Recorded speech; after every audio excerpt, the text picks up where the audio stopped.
নমস্কাৰ সকলোকে স্বাগতম জনাইছোঁ ডেষ্টিনিজাৰী অন্য এক ভিডিঅ'লৈ আৰু আজিৰ ভিডিঅ'ত আপোনালোকক কওঁ মহাশিৱৰাত্ৰিৰ দিনাখন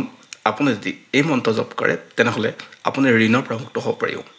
অৰ্থাৎ আপোনাৰ জীৱনত যিখিনি ঋণ আছে সেই ঋণৰ পৰা আপুনি যদি মুক্ত হ'ব বিচাৰে তেনেহ'লে আপুনি ওম ঋণ মুক্তেশ্বৰ মহাদেৱাই নমঃ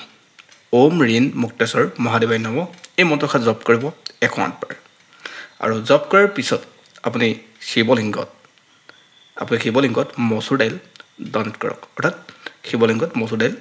দি দিব আৰু এনেকৈ 108 বাৰ জপ কৰাৰ পিছত আপুনি নিজৰ কথাখিনি আপুনি যে ঋণ মাফ বিচাৰিছে সেই কথাষাৰ আপুনি জনাবলৈ নাপাহৰিব ডেফিনেটলি আপোনাৰ ক্ষেত্ৰত ঋণ আপোনাৰ লাহে লাহে মৰিব